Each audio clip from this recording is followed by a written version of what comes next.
Stage 6 underway from Stadium South and Velodrome. 167 kilometres to go, and some gale force winds likely to have to try and combat as well. So it's going to be a rugged day.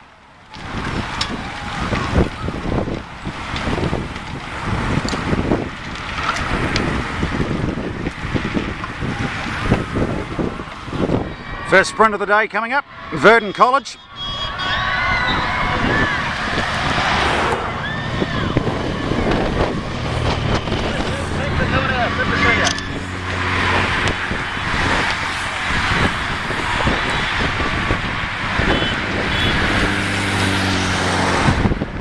And the leaders at Woodlands.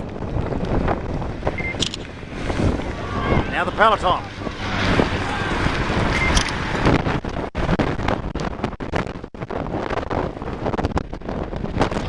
Here's the leaders, Ralston, Avery, Goff, Barry and Edendale with a lead of over a minute. Now there's the peloton.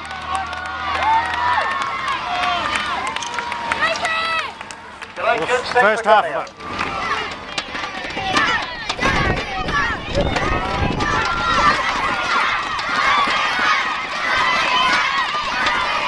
Here's your leading bunch of 4 at Matera.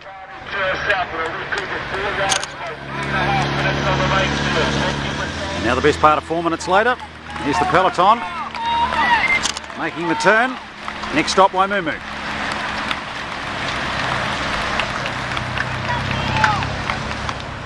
Here's the Bratton Street hill climb, and here's our leaders, group of 4.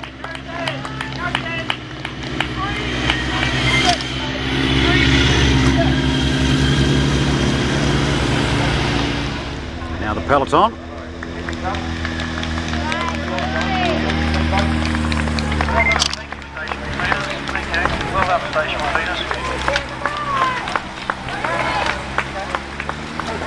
Coda Stewart, can Barry come off his wheel? Daniel Barry coming in on the outside, there's going to be nothing in it as they coming through the front. Possibly to Daniel Barry on the outside, we're going to have to go to the right by Clinton. He's a bit disappointed just coming off the finishing line. As these 3 chasers and make their way through to the finish, it is your under 23 champion, so Michael Vink, Heath Blackgrove. Here comes the yellow jersey. They're not giving anything away, and it's a hard way to win the stage. Yeah, that was a tough day. I'm so close at the finish. I had no idea if I'd got it or not, but pretty happy that I did. Now they were predicting 130k wins there, and of course you would be a testament to say that it was fairly breezy when we left Invercargill this morning. That first 40 odd kilometres, it put a lot of pressure on the field. Yeah, the first hour was pretty tough. The wind was definitely a big factor, but the 130k gusts that we were expecting as we got further into the stage never really eventuated, and that probably worked in our favour being up the road. Well, congratulations on a fantastic win here in the PowerNet Tour of Southland. Folks, would you put your hands together for Daniel Barry, a Node 4 Subaru, the winner of the Matera Licensing Trust. It was a big day out there, and I see you coming towards the rear of the field, but be pleased to see another day out of the way. Yeah, it was pretty hard right from the start today, and there's just crosswinds and lots of gutter action and echeloning, and yeah, really happy to be finished. The way, of course, it started with those wins today for the newcomers, and you're a man that's been around for a few years at this race, you know what it's about, but it would have been a bit of a shock. They've heard about these wins, and to be fair, they've been breezy at times, but today it really started the tour. Yeah, even if you know it's coming, it's still a shock as soon as you hit them, and you can't do much about it if you get caught in a group. You just got to work with that group and try and hopefully turn a corner and get a headwind or a tailwind and catch up to the main bunch in front again. So yeah, it doesn't matter how experienced you are, if you get caught out, it's really hard. Well, congratulations on another day here on the PowerNet Tour. Folks, would you put your hands together? Your Jesco Hydraulics, King of the Mountains, Joe Chapman. A few more sprints still on the road. Yeah, mate, we did the math last night, and yeah, there was pretty much, there was like a 23-point main section that we really targeted today, and it was early on. So I think I've actually got it wrapped up. I don't think it's can be taken from me now, so that's fantastic for me because it's been a massive week and a little bit stressful, so now I can actually go back to those original goals of focusing on a stage win hopefully tomorrow afternoon. So now I can focus, sit in, tap, be fresh and hopefully sprint for the win.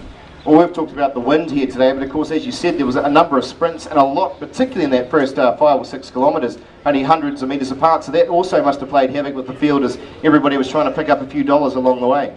Yeah, definitely. I don't think anyone actually cares about the money anymore. It's more about being at the front and staying out of trouble, because yeah, those wins this morning were absolutely epic. So if you're not in that front, like 20 in the echelon, you're in big trouble. So yeah, it was chaos today. We actually had a great ride by Fraser Goff. He's a young guy, only 19, and mixing it and going away with guys like Clinton Avery and Hayden Ralston, you know, he's a huge talent for New Zealand and one to watch for the future.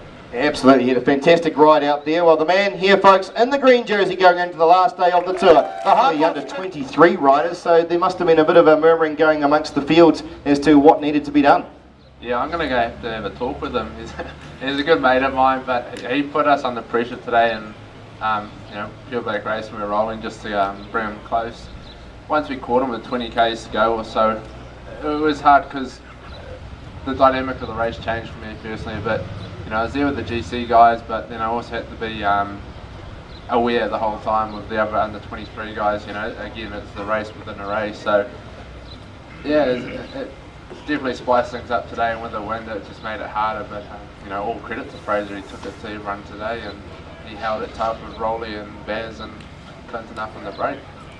Well, congratulations on another day. We look forward to seeing you in action on this final day of the PowerNet Tour, folks. The cooperative bank under 23 leader Taylor Gunman. Oh, fantastic efforts. The conditions out there, a bit of a mixed bag, sunshine and some breeze. Yeah, nice weather overall, really, especially considering the weather report this morning said it was going to be horrendous rain. Yeah, so nice surprise, although pretty difficult day. And the final day, of course, brings with it a time trial, and then, of course, the final stage into Invercargill. Still pretty good sort of conditions, or pretty good terrain heading into Invercargill. A few bumps on the road, so things could still happen going into that final stage. Yeah, definitely. There's still 2 stages to go, and Dan Barry said that that last stage can be just as hard as today. So there's plenty of opportunities to take those few seconds back, and I'm sure we'll all be prepared for it. We wish you and all of the team all the best here. They're leading the Wednesday's team classification, folks. Node for Subaru.